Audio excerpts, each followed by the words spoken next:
If you're in that space, again, if you're in that space and you don't have an Africa strategy, you don't have a growth strategy. Exactly. And I think that there are a lot of creatives doing some really cool things here, and they just need more people to build an ecosystem, and that would be like so promising. Yeah, there's so many more open doors Right. here. Because you asked me why did I move, why didn't I go to Jamaica earlier? It's Right. because it's more open doors here.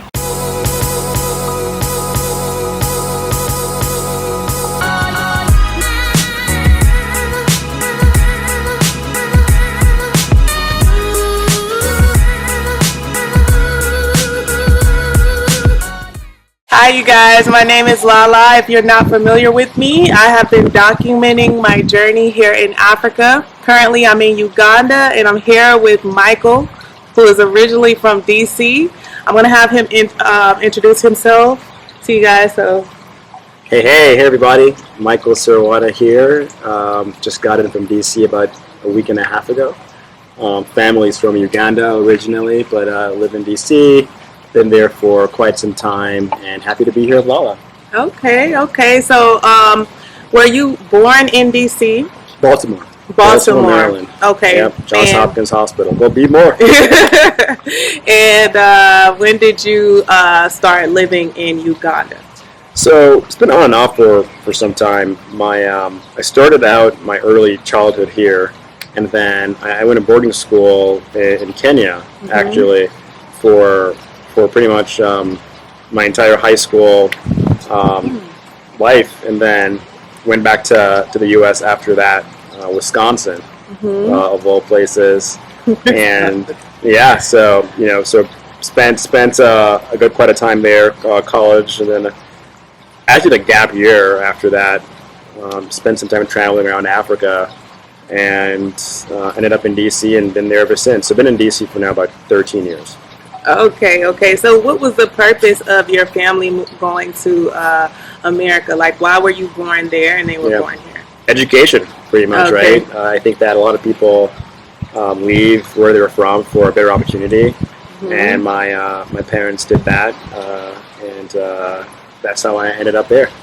Okay, so do you feel honestly like the education is better or the opportunities? I feel like both. I think that the education system is definitely better, which means more opportunities from a economic standpoint, bigger economy. And having said that, though, I think if you don't have an Africa strategy, you don't have a growth strategy. Right. So, what do you mean by that, an African strategy? I think just looking at the numbers, right? The African economy is developing. I mean, half the population is under the age of 19. Yes. If you're making diapers, where do you want to be, right? Right. Here, because there are a lot of kids being born. So I think there's a lot of opportunity that's going to present itself on the continent, not just professionally, but I think personally as well. I think that when we think about in the Black community globally, majority of Black folk are in Africa, and making sure that people feel safe, people feel a sense of identity. It's important for us to realize that we have brothers and sisters here, and we should find time to connect with the people, connect with the continent. I have found it to be very rejuvenating for me. Whenever I come to Africa, I leave with a renewed sense of purpose and identity. So it's very fulfilling. So do you feel as if it's safer in Uganda than it is in America? Because when people tell me to come, when I come to Africa, they're like, be safe, Right. Be careful. So what do you think is the difference as far as that's an interesting question. My dad and I talked about this yesterday. I think that what I found the difference to be is, I think that from what I know, mental issues are larger in the U.S. I think a lot of people there have more mental issues. Yeah. I agree. And over here let's talk about the gun violence, for example, right? Yeah. I mean, you know how it is. People walking around the streets with guns, like policemen and stuff. It's crazy, especially in New York. Oh my gosh. But no one's shooting up things here. Exactly. You don't hear not one, mass shooting, Right. not even a shooting. Right. I've never heard of a shooting anywhere in Africa that I've lived. Yeah. So what do you feel is the difference in crime? Yeah, I think that, again, this is the mental health, right? I think that mental health issues are, in my opinion, intensified in the Western world, generally speaking, and I think that's a huge correlation with crime, right? People who are not mentally stable commit more crimes, and I think that I see that more in the West side. Now, obviously, there are some areas that are not safe here in Uganda as well, where we are. Yeah. For sure, but I feel safe here, right? I feel pretty safe, but obviously, you gotta be cautious. My God. It was a damn bee. What are we gonna do? What in the world? How did you do I think maybe we left it there.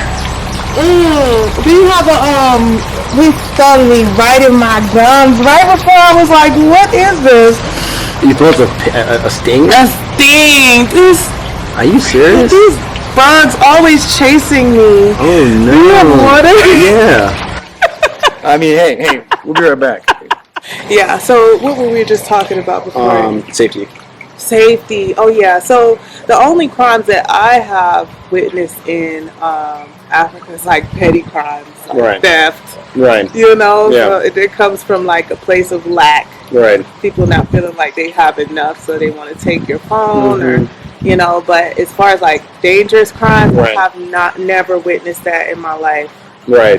Yeah. Yeah, what I'll say, I told my friends this, one of my buddies came to visit some time ago, and I think that in any society we're in, I think we just have to be cautious, right? Like, don't walk out of that $20,000 Rolex on your hand and, expect that no one's going to look at it. Exactly, because the type of crime that happens here, like petty crimes, it happens in America too. It happens in Toronto, it happens in Jamaica, it happens everywhere. It's just a matter of discernment. But, like, how do you feel how people portray Africa? Because they make it seem like it's a desolate place. Because I speak to some of my students from different places in the world, and I've had some students ask me, like, I'll be surprised if it's fruits there, if it's, if it's apples there and mangoes. And I was like, what? He was like, really thinking it was a desolate place. So what do you think about the narratives of Africa? Right. No, I think that we talked about this earlier. It's the danger of a single story, right? If you hear one side of things, that's all you know. And, travel and exposure really help you realize what's true and what's not. And I'll say that, you can find the good and bad in Africa, as you can anywhere, right? So, there's ripe, fertile land here, for days. Right, you can get the most organic food here, not processed at all. Yeah, I feel healthiest when I'm actually here. Yeah, I was going to ask you, how do you feel like holistically? Like, do you feel healthier? How is it compared to the food in America? I feel a lot healthier. I eat what I eat, right? All the local foods. I specifically only eat local food when I'm here. I don't eat burgers and fries. Yeah. So I'm eating the local cuisine, which I like a lot. What's the best local food in Uganda that you like? What's your favorite? So I like the chapati and the beans, and then I like matoke, which for the Western audience it's like plantain that's like made in banana leaves and like mushed up together, which is a spongy texture. Have you ever had the Rolex? I have. The Rolex it's interesting. I've never Tell me what it is. I've never had it. Oh, but you know what it is? Yeah, I know what it is. It's like you tell them. So the Rolex is basically a chapati, which is sort of like an Indian naan, right? And so they have the Indian naan bread, and then they pour an egg over it. Another bee? They love me. Oh my God. It's not gonna sting you. Are you sure? Because it keeps going to my ears. No, just leave it. Oh. You killed his brother. Is that a fly or? Just ignore it. Okay.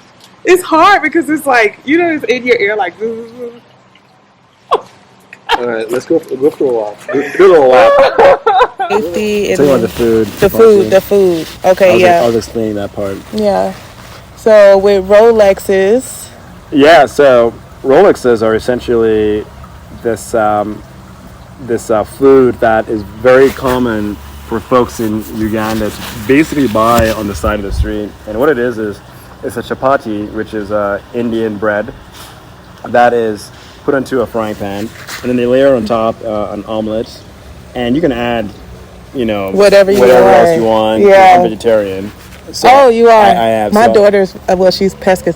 She's pretty much vegetarian. She Okay. doesn't like meat, fish. Okay. Just like bread, potatoes, rice. Okay, fair. Yeah. So then they roll this this wrap up pretty much, and that's a Rolex. So That's her favorite thing, but she hasn't had it yet. I haven't had it yet, but it looks nice, and I want to try it.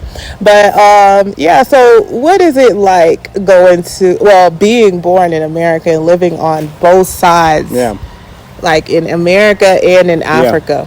It's been an interesting journey, and I'm still on that journey when it comes to where I truly belong. Right, I think that. Yes, I have like roots here, family roots for sure, and I do have, you say you feel as if you were having an identity crisis. Yeah. So I think that yes, I have my family roots are here, but I've spent most of my life in the U.S. And I'm really entrenched into society there, and it is a delicate balance to. As a black person specifically, right, where to one degree I'm at an advantage because a lot of folks and brothers and sisters, African Americans, don't really have like they can only trace their lineage back so far. Right? Yeah, you have 23andMe and Ancestry, and you can go so far with that. So I am blessed in one regard to sort of be able to track my roots back, but I think that it still is. An interesting balance to fully assimilate myself here, and it's something that I continue to work on. But I will say that, having said that, there's clearly, and you probably feel just the same way. There's clearly a vibe that you feel when you're here. Yeah, and it's like these are my people, right? Yeah, these are my people. Yeah. So it is a balance, but I think overall the energy here is just different. Yeah. So what is the difference actually? Like, how do they treat you in America and how do they treat you here? What's the difference? Yeah. So I feel like in the U.S., right? So I'm in D.C., so it's a pretty diverse global place, generally speaking. So that's probably helps a bit. But I'm in corporate America, and a lot of my close friends in the U.S. are not from Africa, right? And it's always interesting when you talk to someone and it's sort of like the conversations, or where are you from, etc. And I think for me it's either sometimes people can assume I'm from somewhere else based off of maybe my last name or whatever, and the ones who don't, right, I feel like I may sometimes struggle connecting with everyone there because I think my mind frame is just so global, right? And then here I feel like it's clear to the average Ugandan that this guy is different. Right? He's not a You don't look Ugandan to Ugandans then. Or when I talk, they're like, yeah. So do you speak the local language? Great question. Thank God my mom's not here because she. I do, but I could be better at it. I understand it. About how many words would you say? I can speak. I can say. Or phrases. I can. I can have a conversation. I wouldn't put you on the spot to say a few words, like how are you doing? All right. So, Olyochia, Nze Michael, Mbeda, Washington D.C. And basically what I said, hey, how are you? My name is Michael. I live in DC. Okay. Okay, not too bad. Not too bad. She's trying to get me No, in the spot. exactly. Yeah. So, what about relationships and Yeah. friendships? Like, what's the vibe that you receive in America? Do you have a lot of friends there? How do they embrace you? And how does it feel differently in Uganda? I feel like the vibes are good in both places. I think that, I'm embraced there, very holistically. I mean, sometimes you find, that one person that is curious and not knowledgeable enough, and they ask the weird random question. So it's like, how's it like there? The thing that comes up a lot is, oh, are you a prince? And I'm like, What? yeah, it's interesting because I feel like there's this idea that there's no anyone from the continent who is well put together and is privileged has to be a prince, right? Yeah. And no, we have an economy. There's an economy here. There's businesses. There's people who are doing really well for themselves. So that's one that is interesting. I'm sort of like, no, I'm not. Like, what are you talking about? And then over here, I think that people here are so welcoming. I mean, you probably experienced the same thing. People here are so kind. Yeah, they're so much welcoming. the kindest East African country I've been to, honestly, out of all the ones I've visited. Yeah. But I definitely feel an embrace here more than any other country. Yeah. So, would you, if you could go back and be born here, would you be born here? Do you like your identity of being born in America? Well, for the mere fact that the U.S. passport has a lot of weight, Yeah. I would still want to be born. I would not change anything at all. I would not change it. Right. Again, I think that this is very timely because I've been thinking a lot about identity and feeling fortunate in understanding my roots. Again, I think that if there's one thing to take away from this conversation is visit Africa, spend some time here, because specifically for Black folk, because this is your continent. Right? Yeah. This is where we're all from, and there's an unsaid feeling when you come here, and everyone from the president to the cabinet to the business people to the media all look like you. Yeah. Right. Yeah. And it's a really remarkable feeling, and I want to bring as many people as I can back to visit with me whenever I go back. And That's good. That's good. So when you say people should come here, what are the opportunities that you feel Africa presents? And also, what are the work opportunities that they could bring here to Africa or that they can, start here already? Right. So the African economy, generally speaking, is growing at a pretty fast rate, and the saturation right now is what I call the Holy Trinity, right? Law, medicine, engineering, right? If you do those things, you don't have to come here. You still can if you want. But what I would say is that there's so much untapped potential in the creative industry, in the media industry, and the arts, and sports as well. Definitely arts. So anything sports, media, entertainment, technology, if you're in that space, if you're in that space and you don't have an Africa strategy, you don't have a growth strategy. Exactly. And I think that there are a lot of creatives doing some really cool things here, and they just need more people to build an ecosystem, and that would be so promising. Yeah, there's so many more open doors here, because you asked me why didn't I go to Jamaica earlier. It's because it's more open doors here. The fact that Africa has been in the background for a little while, and now over the past actually decades, people have been trying to. Is it overheating? Oh, it looks. Does it look like glazy to you? Oh, okay. Maybe the sun is bright.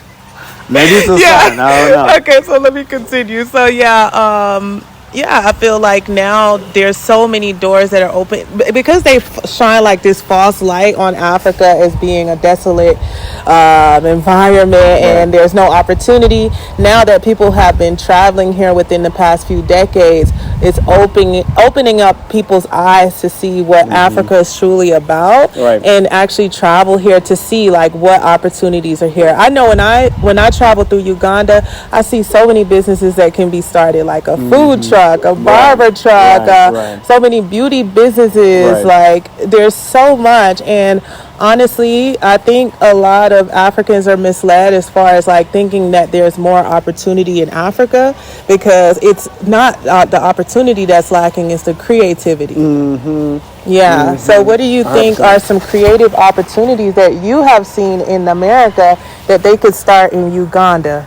Oh, I mean, you just mentioned it, the food truck concept, right? So if you're in the restaurant industry and you have aspirations to open up a restaurant, in DC we have a place called Union Market, and essentially what that is, like a big warehouse that food vendors basically set up shop at, and people go there and they try different foods, and it's a good like incubation, like launching pad for people who want to eventually open up their own restaurants. So I think that a concept like that does not exist here. That would be so ripe for giving folk a pathway into the restaurant industry. So that's one thing that I'll mention as well. I mean, so many things. Like for example, like there's not a single vending machine in Uganda. Literally, there's no vending machine here, and like exactly, these are the things. Like, I haven't. That's funny you mentioned that. I've never thought of that. They don't have vending machines. You can have one at a mall. You can have one at schools, and it's hotels. Exactly, like just little businesses like that. Ice cream trucks, like a real ice cream truck. I know that's a smaller scale business, but it's the way to make money. So like these ideas is. Really what the West has to offer for the longest. But now that people have had the exposure of going to the West to see, and honestly, it had nothing to do with the geography. It's just the fact that it's a melting pot of different cultures, and this is, different talents, different services, different ways of life being exchanged. So we can offer each other different services, different businesses, and that's what the West offers. But we can also start that here in Africa with the migration of different cultures that are coming here as well. 100%. And something else that I was talking to someone about the other day, there's a company in the US called Group Black. I'm not sure if you've heard about it, but it's the 5th largest black owned media company, and they have plans to become number 1 in the next 2 years or so. And, oftentimes we talk about supporting black businesses in the U.S. And, I started to think to myself, we should start thinking about the global black economy. Right? Because by sheer number, there's more of us globally. And we see so much sort of like, operating in silos, right? Where the folk in the U.S. who are doing black business don't want to interact with the black business in Europe or the black business in the Caribbean or here in Africa. But if there's some sort of like black global economic alliance that came together and told these black-owned businesses in the U.S., let's say you have a hair company, right? You're working on weaves in the U.S. and you want to scale. Guess where the black women are at? In Africa, and they spend money on hair. That's one thing. I actually did hair for a little bit. Really? Okay. I did hair for like 4 years in New York, and it was the best business that I could have started, especially during Corona, because girls would get their hair done in a tragedy. In a world tragedy.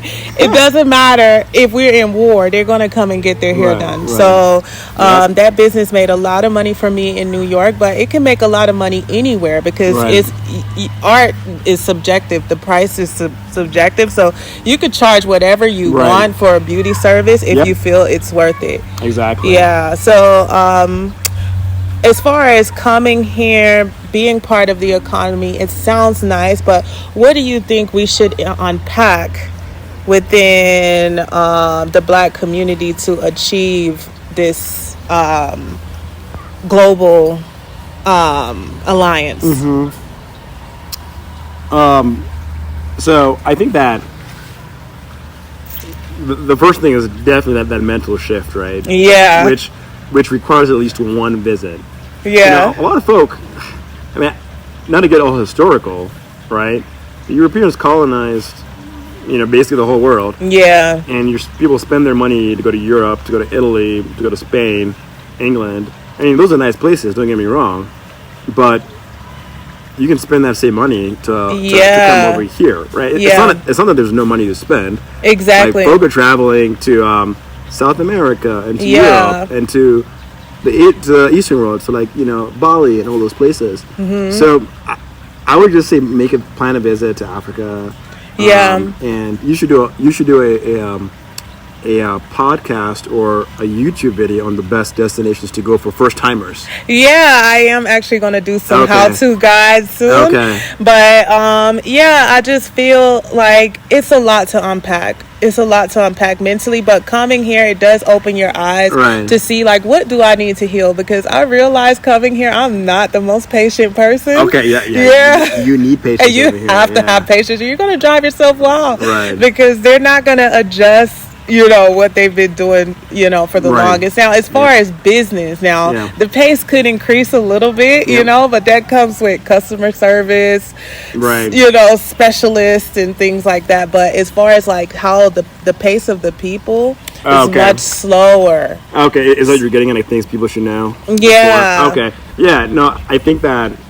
I mean, listen, it's a third world, continent, but that creates opportunity for development. So there's definitely a lot of, inconsistencies in different areas. I think the systems need to be better. But again, all these things create opportunity. Yeah. Right? Process improvement. If you have a company that focuses on driving efficiencies within operations, I mean, this is the place to be. Yeah. Things need to get fixed. Like any developing country, continent, I think that you still have some issues on, political instability, having a true democracy, what you mentioned around, being patient. Yeah. And, but on the flip side... So I'm sorry to cut you off. So back to the mental aspect. What do you think that Americans should work on mentally before coming to Africa, and what should Africans work on improving mentally to embrace us in a correct manner? Interesting.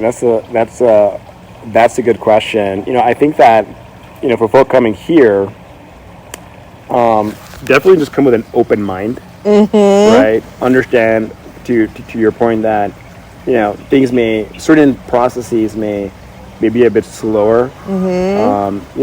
So when in Rome, basically, you sort of act that way, and then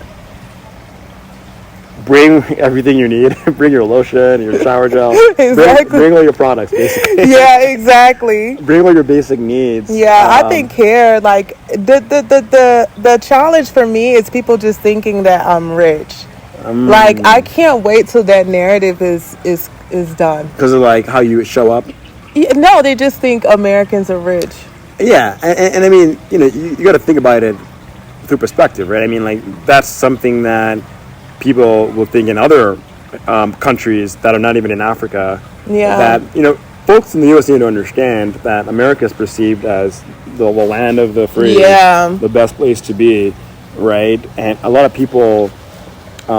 America's impact on the world, entertainment, all the movies that people watch usually, it's, the magazines, the apps we use, right? Yeah. Facebook. These are all American innovations. So a lot of the world is exposed to America. So by default, they think about Americans as and a lot of folk don't realize that there's poor people in the U.S. too. There's homeless people in the U.S. as well. But you find that anywhere. Yeah, I do think that they mislead people in America, based on how they advertise it. Right.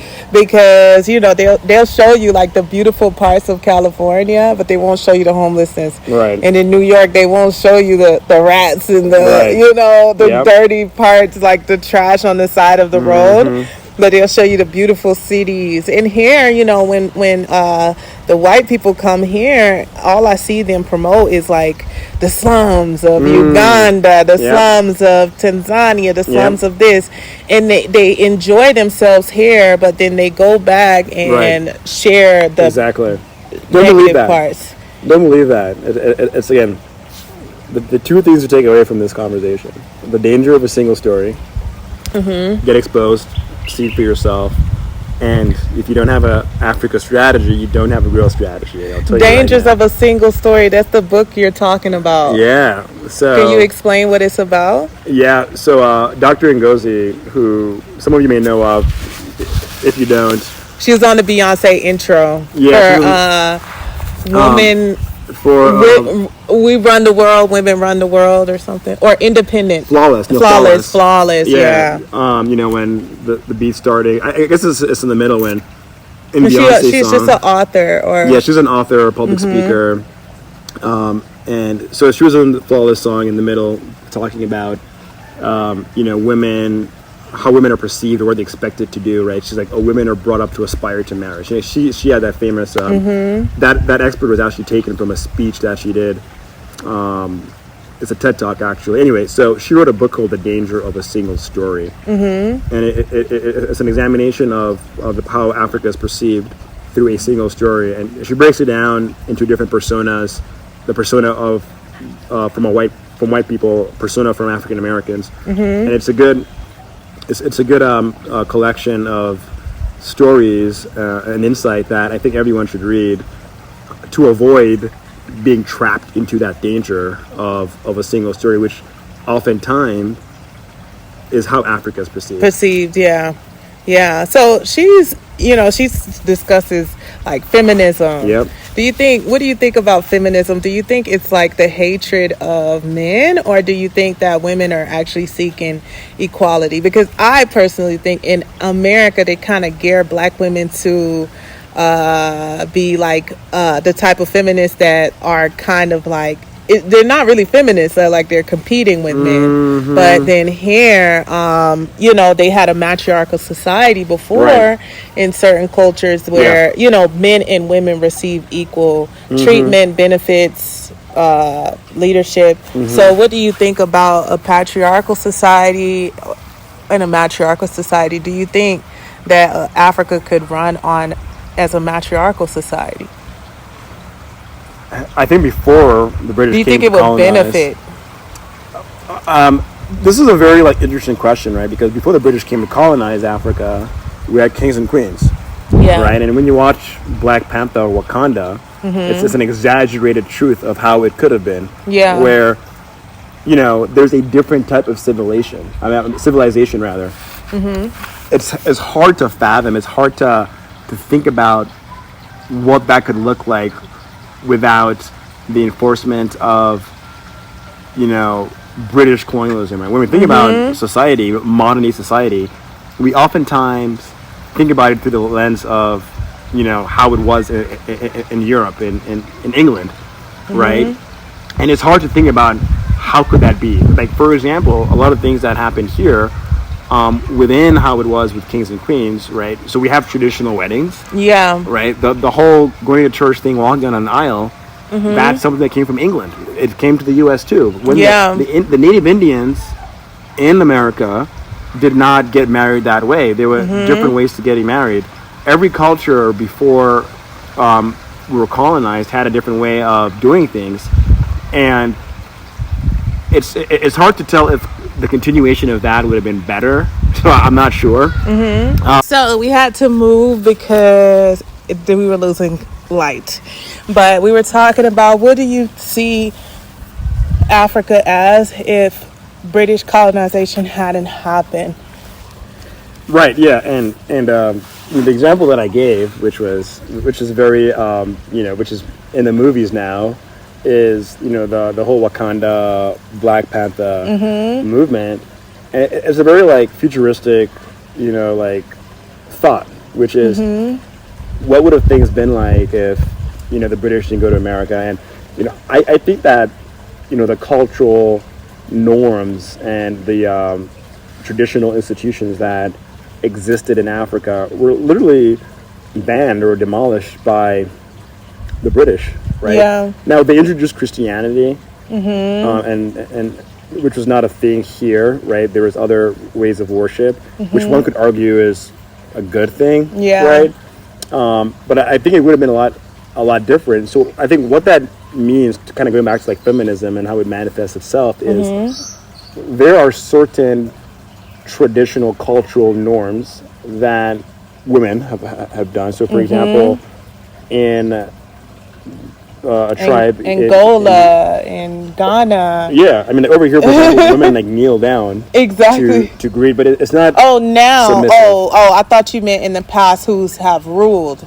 No. I'm gonna bring 360. Oh, it's kind of like, yeah, like they've been to serve their husband. Right. Like, what do you think about that? And it's interesting because I've talked about this before.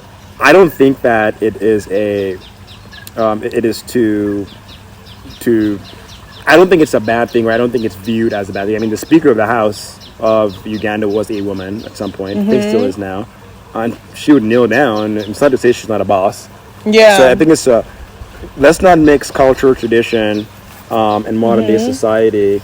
I do think that tradition can be a barrier to development if you're stuck in your old ways. Yeah. And that's a whole other conversation. But I think it's really a delicate balance between how does tradition overlap with kind of modern day society, and as we're evolving as a people with equal rights, human rights, DE&I, and all that kind of stuff. It's interesting. Yeah.